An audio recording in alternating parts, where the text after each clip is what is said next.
안녕하세요. 서울자취생활 오늘 253일 차입니다. 오늘 오전에 출근하자마자 우체국 또 갔다 오고 주민센터 가서 제가 본인 서명 사실 확인서 중도금 대출용 출력할 게 있어가지고 해서 등기로 빠른 우편으로 보냈고, 그리고 한의원 다녀왔어요. 그래서 오전에 좀 치료를 받았는데 너무 오랜만에 가서 거의 일주일 더 되게 해서 갔다 보니까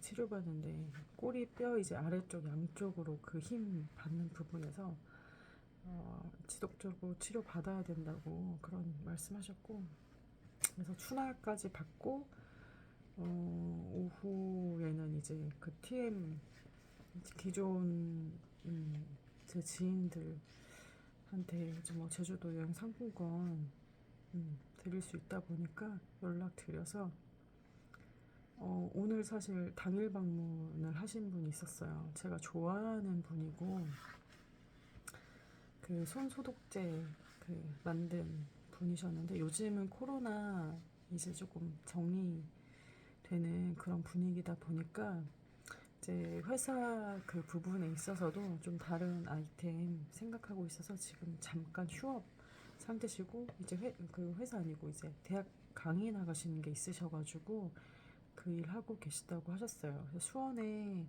이제 그 업무 있으셔가지고 갔다가 저희 홍보관 거리가 한 16분이면 도착한다고 주소 찍어보시더니 가깝다고 해가지고 오늘 시간 된다고 해서 오셨어요. 그래서 잠깐 얘기 나누고 저희 홍보관도 이제 소개해드리고 했는데, 너무 하고 싶은데 자금이 여력이 안 돼가지고, 그래서 자기 이제 요 어떤 이제 일 지나고 나서 자금이 좀 생기면은 다시 연락해도 되겠냐고.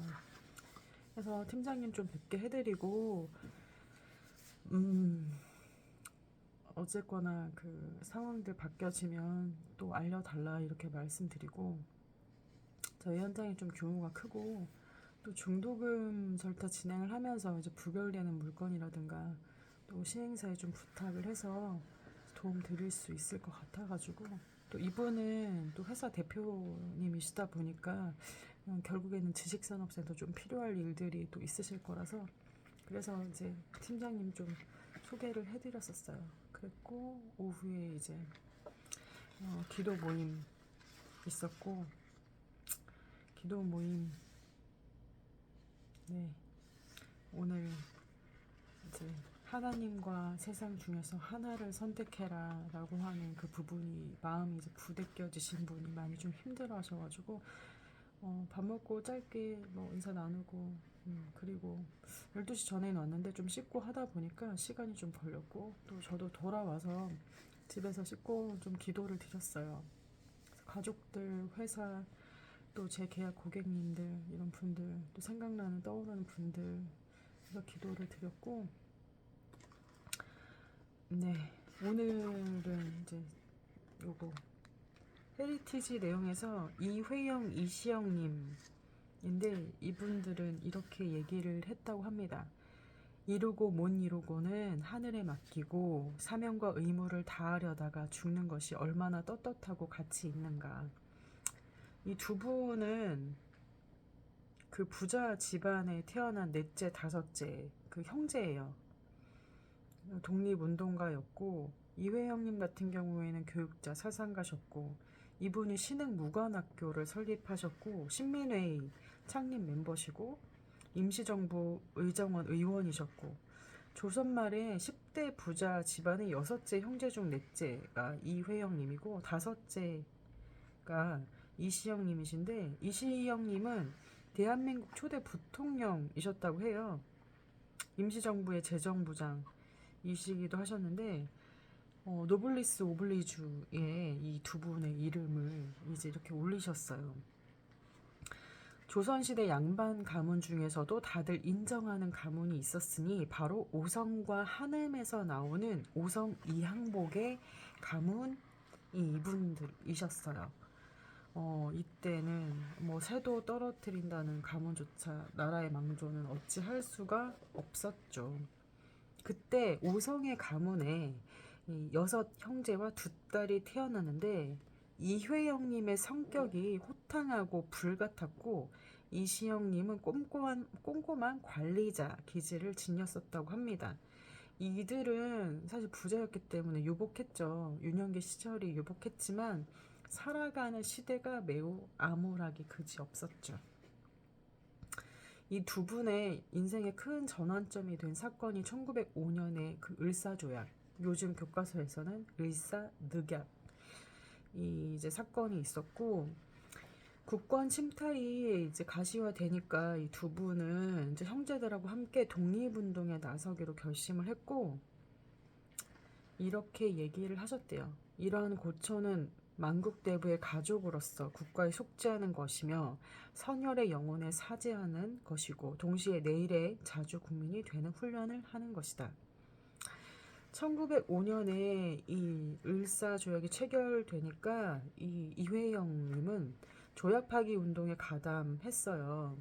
그래서 그때 뭐 이제 박재순님, 이지용님, 뭐 이근택, 이완용, 권중영, 이 을사오적 이 조약을 맺는데 이제 함께 했던 이분들을 이제 암살 시도를 했는데 실패하셨었고요. 1907년에 고종의 윤허를 받고 헤이그의 만국 평화회의에 이상설과 이준을 파견했는데 이제 일본의 방해로 실패하고 말았죠. 그래서 1년의 좌절을 겪은 이회영님은 국내에서의 항일 운동에 대해서 한계를 느꼈고 국외 망명을 결심을 해요. 그래서 6형제는 모든 재산을 처분하고 만주로 가서 독립운동을 하기로 마음을 모았어요. 근데 당시 그들이 처분한 재산이 1969년도 물가 기준으로 600억 원 정도였다고 해요. 그것도 급하게 처분하느라 헐값에 판 금액인데도 이런데요. 요즘 물가로 환산하면 1조 5천억 원에 가까운 엄청난 금액이었다라고 합니다. 이 금액은요. 지금 롯데타워 짓는 데 든 비용하고 같습니다. 대략. 조선말 10대 부자에 들었던 이들 가문은 독립운동을 위해 모든 것을 내어놓았어요. 조선을 대표하는 명문가 출신이지만 과감하게 구습을 깨뜨리고 집안의 노비를 해방시키는 혁명적인 조치를 단행하기도 했습니다. 독립을 위해서는 먼저 백성을 깨우쳐야 한다. 이런 생각을 갖고 계셨대요. 이회영님은 독립전쟁을 전개하려면 군대가 필요하다 이렇게 생각을 해서 둘째 형 이서경의 자금으로 신흥 강습소를 설치했는데 이것이 나중에 독립군 양성소로 유명해진 신흥무관학교의 전신이었고요. 학교는 산속에서 눈에 잘 띄지 않게 하기 위해서 산 허리를 따라 나란히 줄지어 있었다고 합니다. 이때 18살부터 30살까지 학생들이 100여 명 정도 입학을 했고 학비와 가족들의 숙식비까지 그러니까 밥 먹는 것까지 자는 거 다 모두 무료였어요. 학교 생도대장이었던 원병상의 회고록에 따르면 모든 비용은 이회영 일가가 부담했다고 합니다. 이 학교는 중학교 교육 과정부터 시작해서 군사교육과 역사까지 가르쳤는데 독립운동에 대한 열망이 있는 사람들은 모두 입학을 희망했었고 봉오동 전투나 청살리 전투 같은 전투에서 승리의 주역이 된 수많은 독립운동가를 배출하였습니다. 그런데 이 독립운동은 같이 하였지만 다른 결말이 있어요. 1919년 4월 11일에 이제 중국 상해에서 대한민국 임시정부가 수립되었고 이회영은 본래 이 임시정부 수립에 대해서 반대하는 입장을 가지고 있었대요. 그 이유가 임시정부 내에 지위 및 지휘하는 것을 놓고 분쟁이 발생할 거라고 생각했기 때문이래요. 그리고 본인의 예상대로 이미 독립운동 단체들 사이에서 내분과 조직 간의 알력이 심화되고 있기는 했어요. 그래서 이제 자기 예상대로 이런 모습들이 보이니까 이회영은 좀 실망을 하고 임시정부에서 동생과 이시영하고 이제 헤어지게 돼요.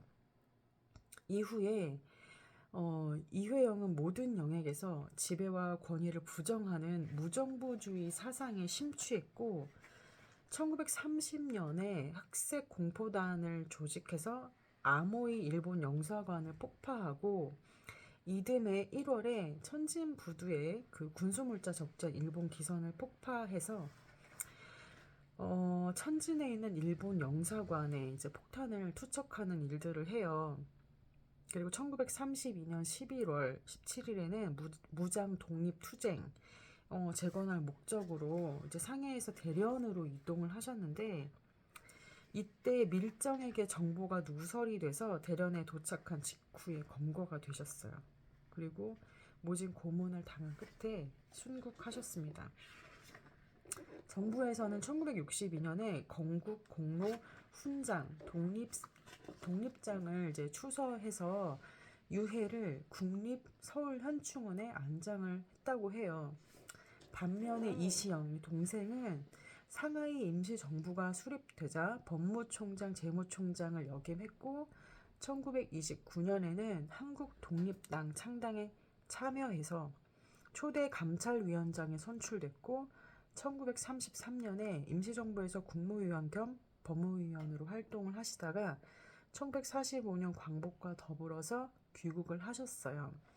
그리고 1948년 대한민국 정부가 수립될 때 재헌국회에서 초대 부통령으로 당선되었고 이승만 대통령을 도와서 새로운 국가 건설을 위해서 헌신하셨어요.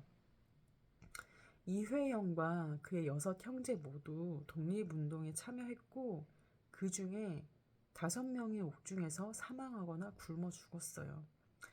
조선 최고의 재력가였지만 모든 것을 내려놓고 허허벌판 만주로 떠날 때 기분이 어땠을까요? 그 죽음을 두려워하지 않았고 노블리스 오블리주의 사명을 다하고자 그 헌신한 그 씨앗이 심겨서 지금의 대한민국이 꽃피었다는 거 저도 이제 감사하게 생각하고요. 여기에 마지막에 이런 글귀가 있네요.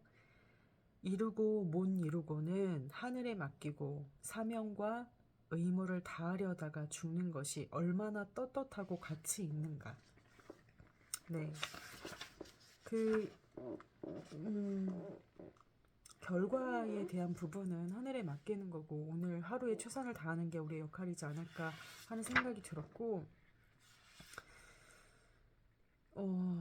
저는 어느 날 이제 이런 생각이 들었어요. 우리가 건물이 지어질 때 사실 그 형태에 맞게 예를 들면 철근도 잘라야 되죠. 뭐 시멘트도 그 필요한 부분도 쓰고 거기 그 담았던 봉지들도 버려야 되니까 쓰레기가 나오는 건 굉장히 자연스러운 일이에요.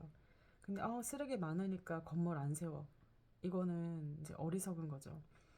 무언가를 이루는 과정 가운데서 그 회의를 통해서든 갈등이 있는 거는 아주 당연한 일이고 자연스러운 일이에요. 그 부분 때문에 더 큰 거를 보지 못하는 거는 어리석은 일이어서 이제 이 형님 성격 급하고 불같이 신흥무관학교 세우고 했던 분은 결국에 나중에는 이제 무정부주의에 빠지고 이제 폭탄 테러 부분으로 접근하시다가 이제 고문당하시고 이제 순교하셨는데 그래요. 그 순국하신 부분들도 가치 있는 부분이고 뭔가 할 수 있는 부분을 애쓴 것도 귀한 부분이고 또 갈등이 있는 줄 알지만 그 안에서 그 자리를 지키고 또 그 부통령까지 그 섬기신 분도 다 각각의 그런 역할에 따라서 일들을 하시지 않았나 있으시지 않았나 싶습니다.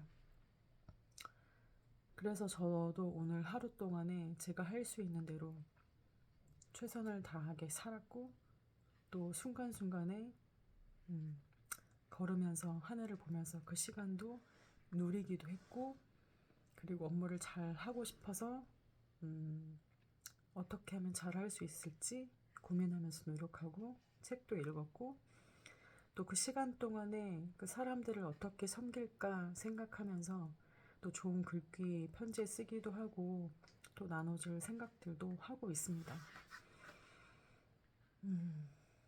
네, 열심히 살았습니다.